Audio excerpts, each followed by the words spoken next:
Guys, welcome back to our channel. ఈరోజు ఒక కొత్త రెసిపీతో మీ ముందుకైతే వచ్చేసాను అనమాట. అంతకంటే ముందుగా మన ఛానల్ ఎవరైనా సబ్స్క్రైబ్ చేసుకోకపోతే సబ్స్క్రైబ్ చేసుకోండి. అలాగే లైక్ చేసి, షేర్ చేసి, కామెంట్ చేసేయండి.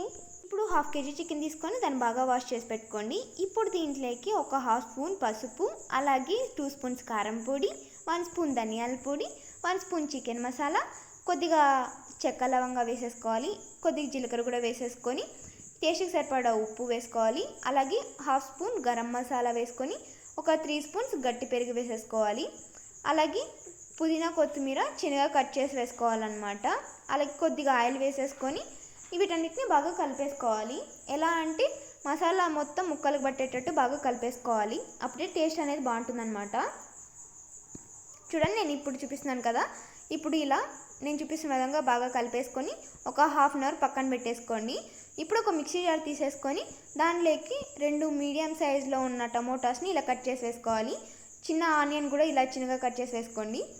దీంట్లోకి అలాగే కొద్దిగా ఎండు కొబ్బరి వేసేసుకొని 1 స్పూన్ కారం పొడి వేసుకోవాలి, 1 స్పూన్ ధనియాల పొడి, అలాగే కొద్దిగా జీలకర్ర వేసేసుకొని, అలాగే కొద్దిగా గరం మసాలా, కొద్దిగా ఉప్పు, కొత్తిమీర, పుదీనా వేసేసుకొని మూత పెట్టేసి నేను చూపిస్తున్న విధంగా మెత్తగా గ్రైండ్ చేసి పెట్టుకోవాలన్నమాట. ఈ విధంగా ఇప్పుడు దీన్ని పక్కన పెట్టేసి స్టవ్ మీద ఒక కుక్కర్ పెట్టేసుకొని దాంట్లోకి ఆయిల్ వేసేసుకోవాలి, ఒక 3 స్పూన్స్. ఆయిల్ మొత్తం బాగా వేడెక్కాక దాంట్లోకి కొద్దిగా జీలకర్ర, చెక్క లవంగా వేసేసుకోవాలి. అవి బాగా చిట్పట్లాడాక దాంట్లోకి మనము చిన్నగా కట్ చేసుకున్న ఆనియన్స్, పచ్చిమిర్చి దాంట్లోకి వేసేసుకోవాలి. అలాగే కరివేపాకు కూడా. ఇవన్నీ వేసేసి ఒకసారి బాగా మిక్స్ చేసేసేయండి. ఇలా బాగా మిక్స్ చేసిన తర్వాత మనం ముందుగా మ్యాగ్నేట్ చేసుకునే చికెన్ మొత్తం దీంట్లోకి వేసేసుకోవాలి. ఇలా వేసేసుకున్న తర్వాత ఒకసారి బాగా మిక్స్ చేసేసుకోండి.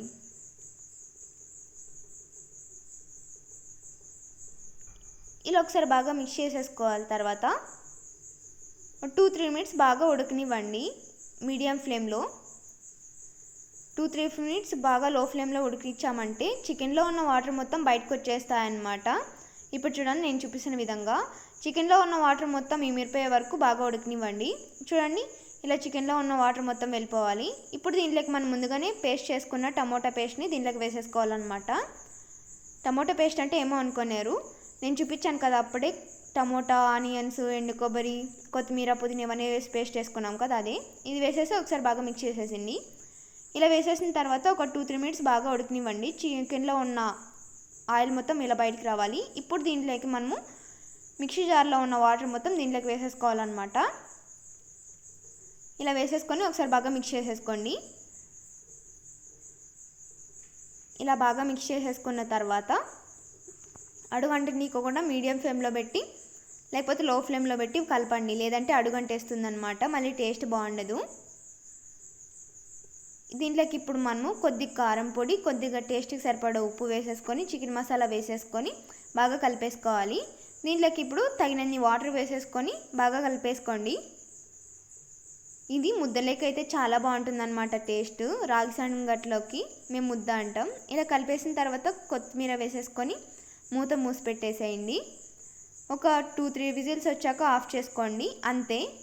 ఈ కర్రీ అయితే టేస్ట్ చాలా బాగుంటుంది. ఒకసారి ముద్ద చేసుకున్నప్పుడు ఈ కర్రీ ఒకసారి టేస్ట్ చేయండి, చాలా బాగుంటుంది అనమాట. చాలా ఈజీ ప్రాసెసే, ఎవరైనా చేసేయచ్చు. నచ్చితే లైక్ చేసి, షేర్ చేసి, కామెంట్ చేసేయండి. Bye guys.